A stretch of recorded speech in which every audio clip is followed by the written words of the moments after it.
오늘 설교 제목이 사촌이 땅을 사니까 배가 아프십니까? 그러한 제목입니다. 우리들이 흔히 하는 말이죠. 아마도 일가 친척이나 먼 교인 아닙니다. 가까운 교인에게 너무 좋은 일이 생기게 되어지면 우리들에게 시기 질투 혹은 비교의식이 생겨가지고 칭찬과 박수를 하지 못하고 도리어 나쁜 이야기를 하는 모습이 있음을 부인할 수 없습니다.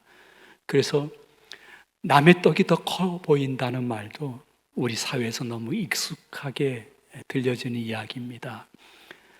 그럼 우리 대한민국만 시기 질투 그것이 심한가? 그렇지 않습니다. 외국에 보면 크랩 멘탈리티라는 말이 있습니다. 이 크랩, 작은 개 양동이 속에 집어넣잖아요.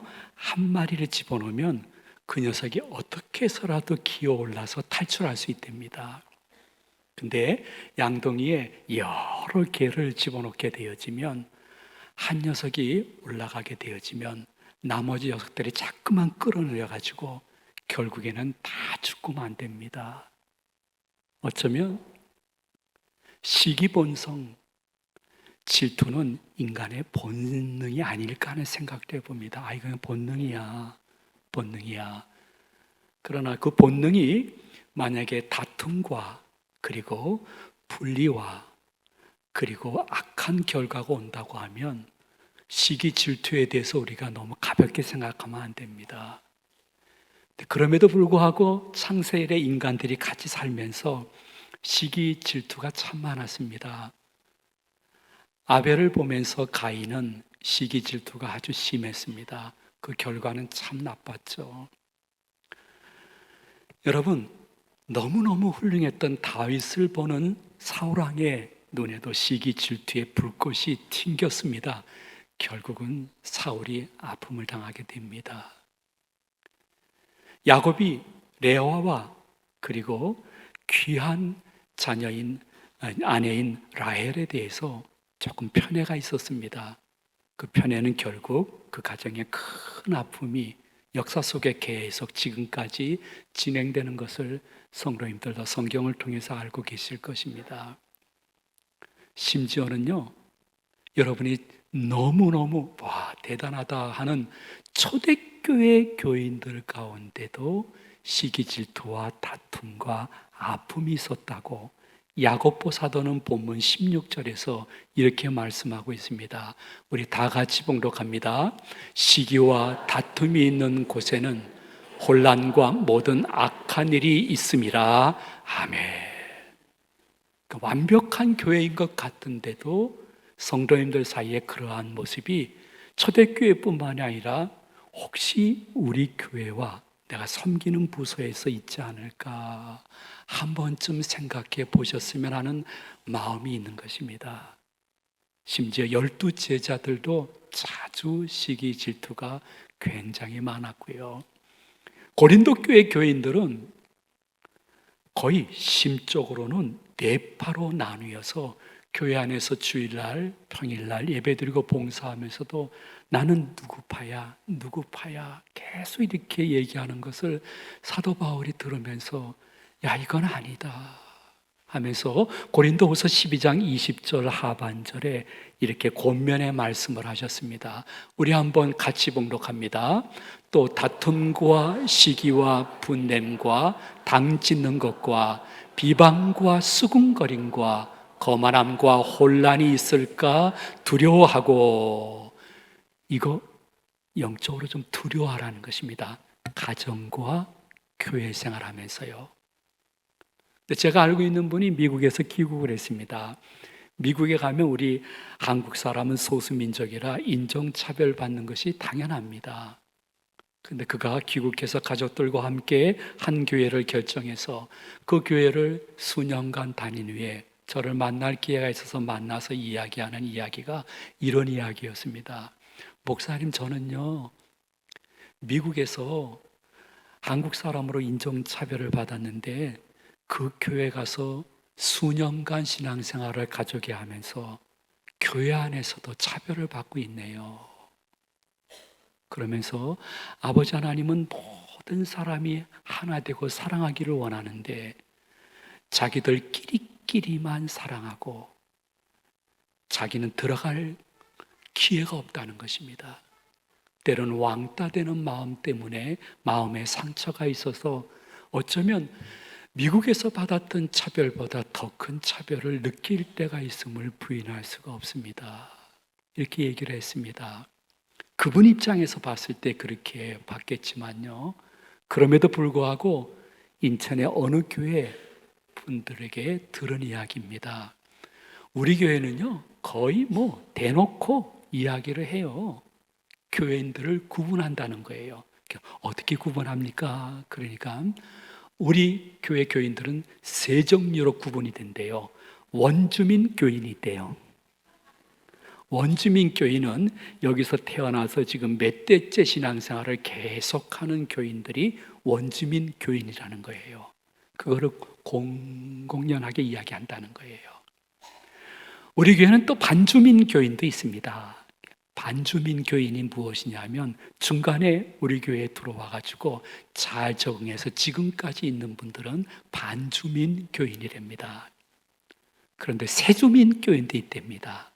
세주민 교인은 등록한 지 얼마 안 돼 가지고 믿음 생활을 하려고 애쓰는 분들이 세주민 교인이라는 거예요. 그리고 어떠한 일이 있을 때, 어떠한 모임이 있을 때 이 세 종류를 확실히 구분하는 모습을 가끔 보면서 교회 안에서는 이러면 안 되는데 하는 마음이 있다는 이야기를 들어봤습니다. 혹시 저희 교인들도 같이 대화하거나 무슨 일을 처리해 나갈 때 나는 원주민이야, 난 반주민이야, 나는 세주민이야 하는 흐름이 있다고 하면 성령 하나님이 결코 교회 교인들을 보면서 너 일하기 전에 그 정신부터 빨리 등들어 던지라고 틀림없이 말씀하실 겁니다. 저는 통칭 원주민 교인입니다. 이 교회에서 태어났죠. 일평생 이 교회에서 있었죠.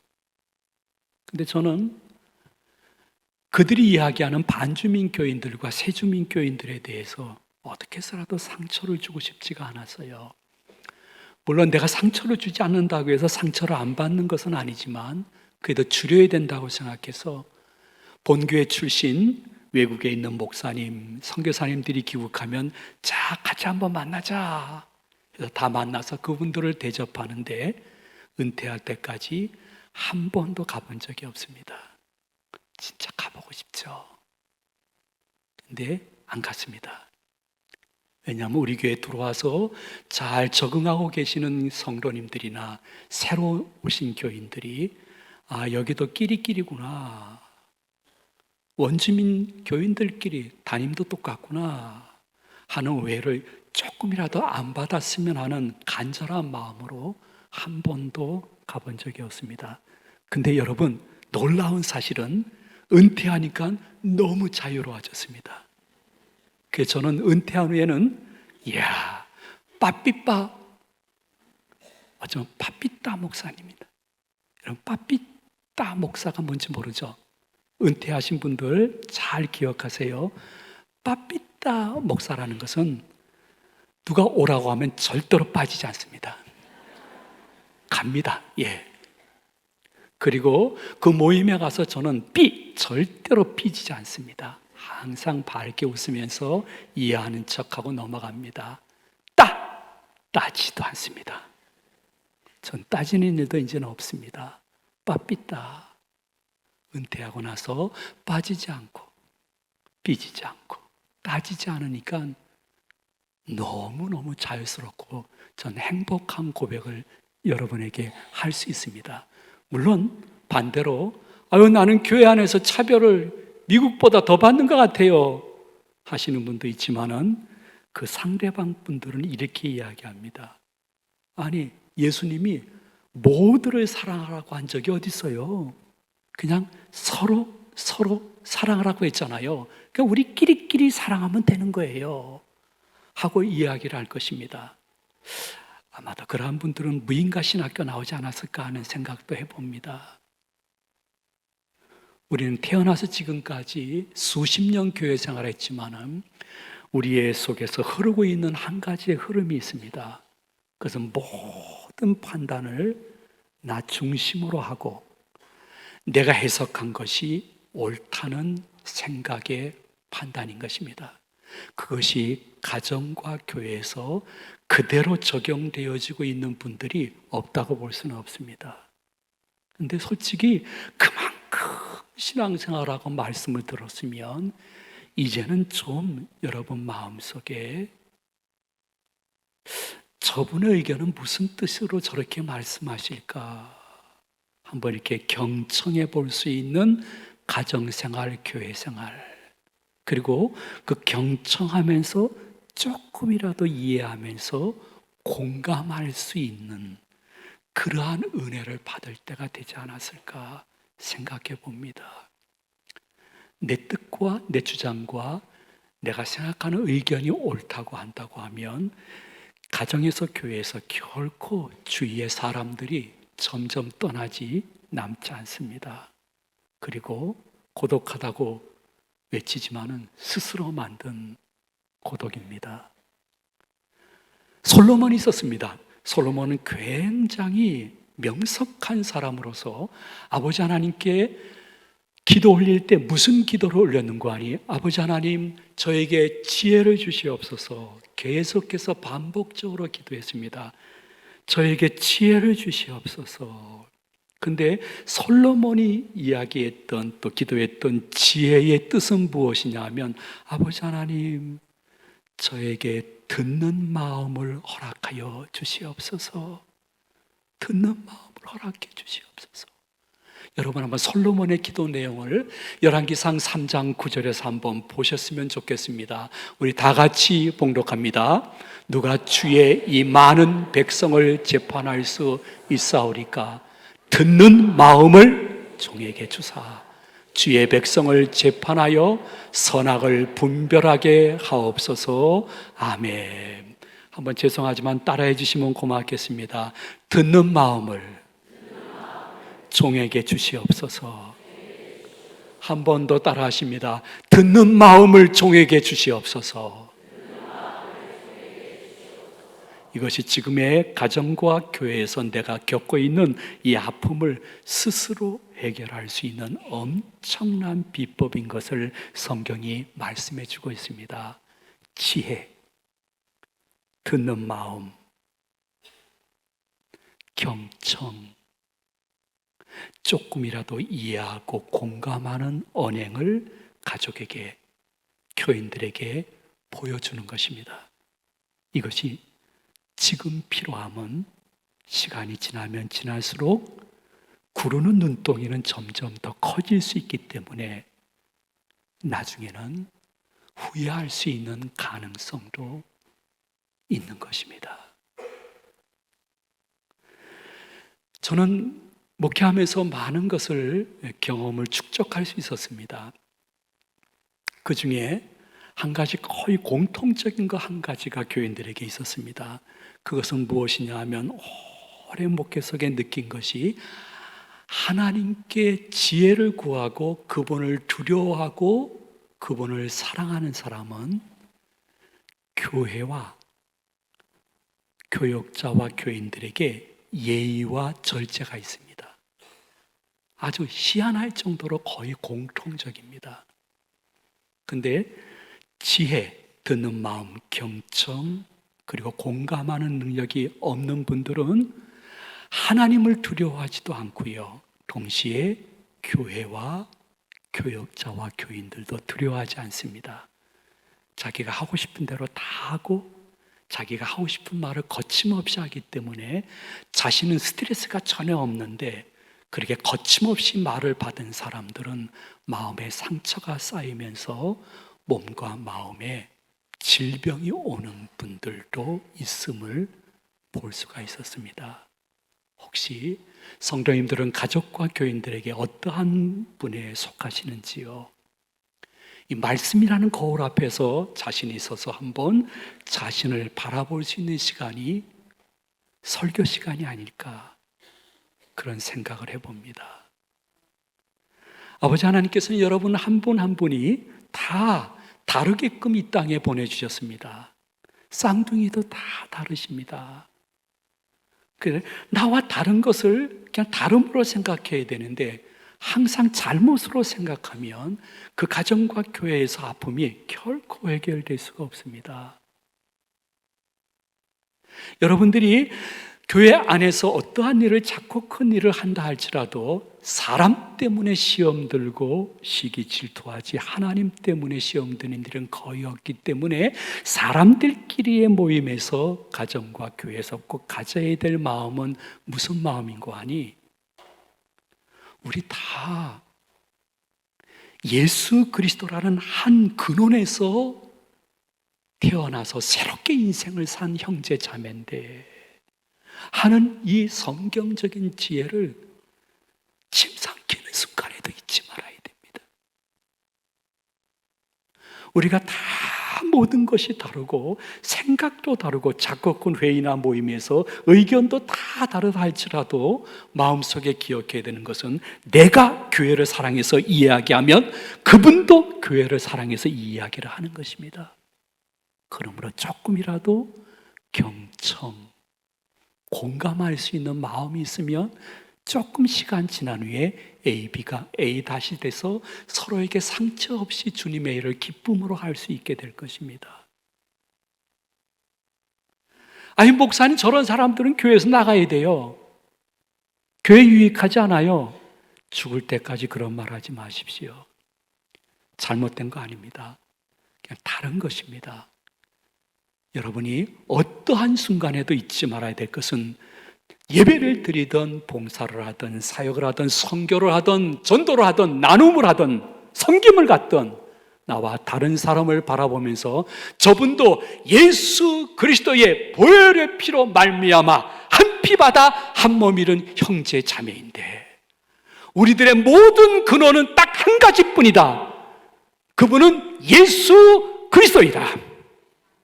예수 그리스도 안에서 우리는 하나라는 것을 결코 잊지 말아야 될 것은 히브리서 2장 11절에서는 여러분들에게 이렇게 강력하게 권고하고 있습니다. 우리 다 같이 봉독하도록 합니다. 거룩하게 하시는 이와 거룩하게 함을 입은 자들이 다 한 근원에서 난지라. 그러므로 형제라 부르시기를 부끄러워하지 아니하시고 아멘. 여러분들이 믿거나 말거나 여러분들은 다 예수 그리스도 한 근원에서 태어난 그분의 보혈 안에서 한 피 받아 한 몸 이루는 형제요 자매입니다. 그리고 예수님은 여러분 한 분 한 분에게 나와 다른 삶을 살고 있다 할지라도 다른 의견을 갖고 있다 할지라도 그분을 예수님은 나는 형제라고 부르는데 자매라고 부르는데 너는 왜 그렇게 하니? 하면서 말씀하고 있는 것입니다. 그래서 우리의 마음속에 항상 마음속에 기억해야 될 것은 맞아. 좀 다르지만은 저분도 예수님이 사랑해서 구원해 주신 분인데 도리어 위해서 기도하고 조금 기다려 봐야지. 그러면 기쁨과 기적을 경험할 수 있을 거야. 하는 사람들이 진정한 거듭난 성도요, 교인인 것이요, 하나님의 자녀인 것입니다. 우리는 우리 이름의 이름값을 할 줄 알아야 됩니다. 교회 직분 너무 내세우지 말고요. 예수 안에서 나는 예수님의 제자이고 하나님의 자녀라는 이름값을 해야 됩니다. 그 이름값을 하기 위해서는 하등동물과 달리 말을 할 수 있는 은혜를 받은 하나님의 형상인 우리들이 최소한도 4가지를 언행 속에 조심하시면 굉장히 좋습니다. 제일 먼저는 그렇게 남의 이야기, 남의 가정 관심 갖고 이야기하는데요. 그러지 마세요. 이제는 나에 대해서 관심을 가지세요. 그리고 우리 가정에 대해서 더 관심을 갖는 것이 나를 변화시키는 놀라운 효과가 있습니다. 오지랖이 너무 넓은 것은 교인들의 모습이 아닙니다.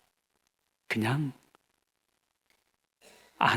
중에 아주 하등에 속한 사람들이 오지랖이 넓어서 남의 이야기, 남의 가정 이야기 그렇게 많이 하지, 진정한 기독교인은 그렇지 않아야 된다고 틀림없이 삶의 지혜서인 잠언서 20장 19절에서 여러분 한 분 한 분에게 이렇게 말씀하고 있습니다. 우리 다 같이 봉독합니다.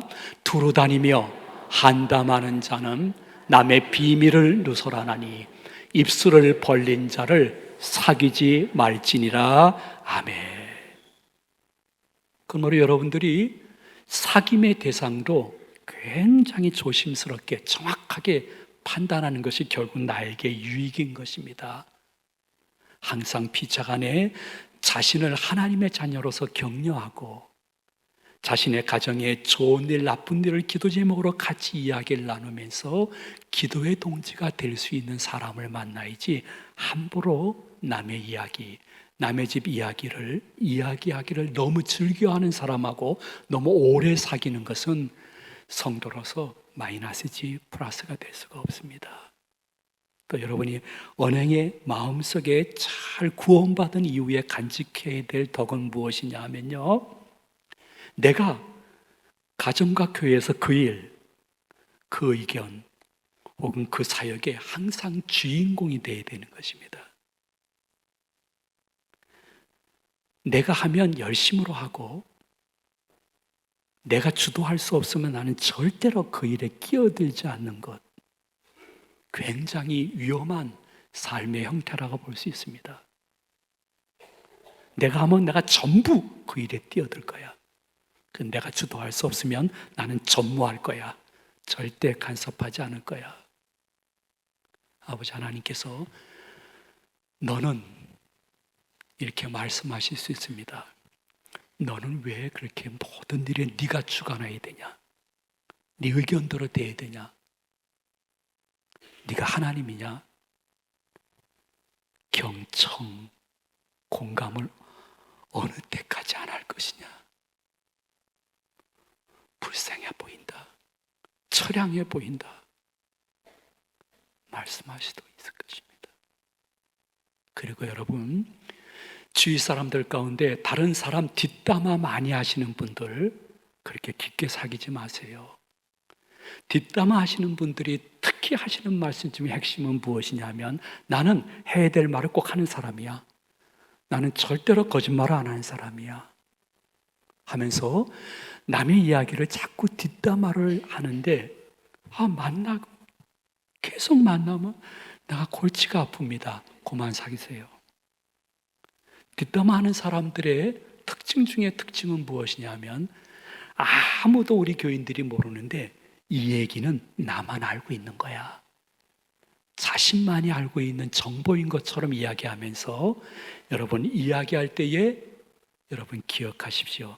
이건 누구한테 얘기하면 안 돼 하면서 자신만이 알고 있는 정보인 양 얘기해 주는 일이 반복되어지면 이분하고 계속 사귀어야 될 것인가 아닐 것인가에 대한 나름대로의 판단을 할 줄 알아야 됩니다. 왜냐하면 너무 남의 뒷담화를 많이 치는 사람은 성경은 말씀하시기를 전혀 자신과 관계없는 개의 귀를 만져가지고 물리는 것과 똑같은 결과가 올 것이라고 잠언 26장 17절에서 이렇게 말씀해 주었습니다. 우리 한번 다 같이 봉독하도록 합니다.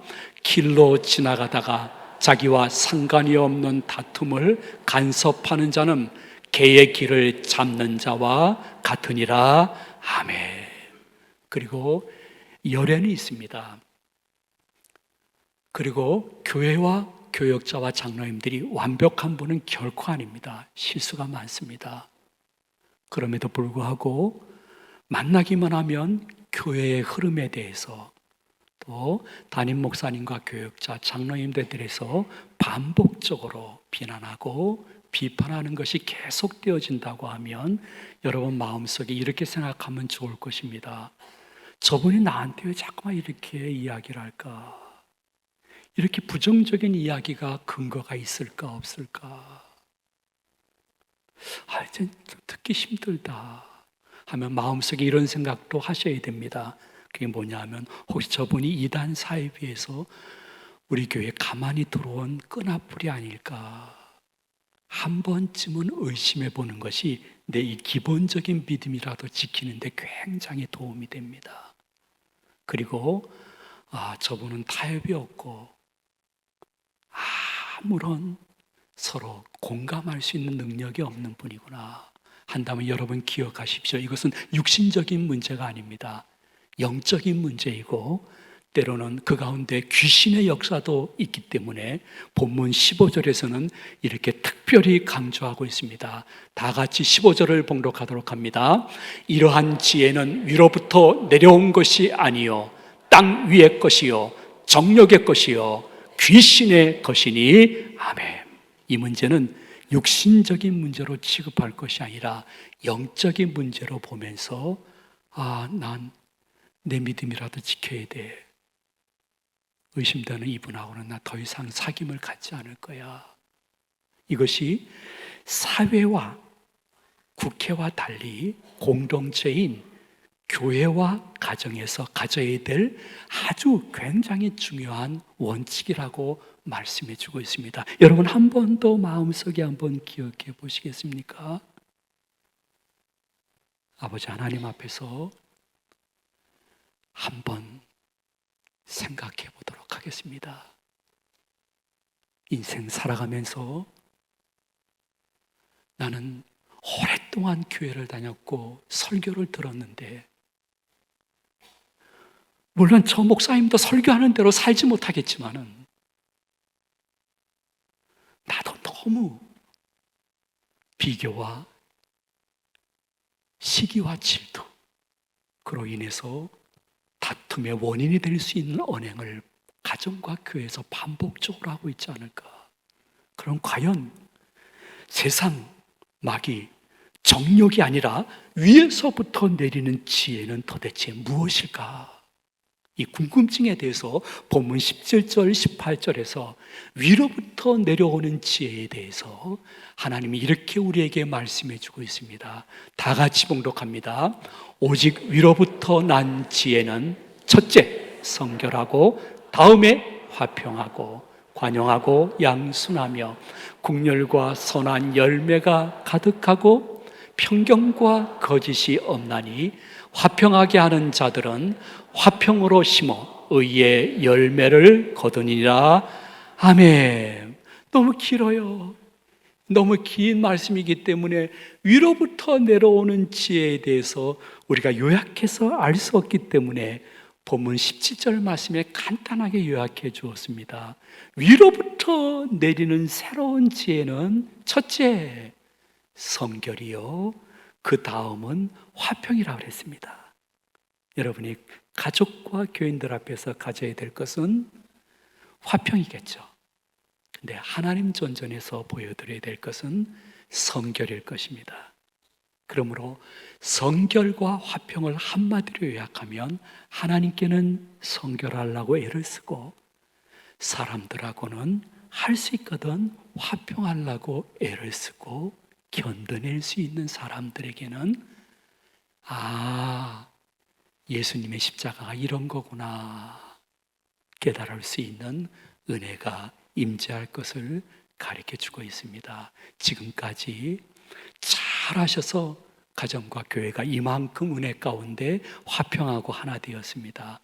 그냥 여러분들이 유비무환의 마음으로 받으시면서 이번 한 주간은 너무 핸드폰만 검색하지 말고 오늘 들은 말씀을 가끔 사색할 수 있는 한 주간이 되었으면 좋겠습니다.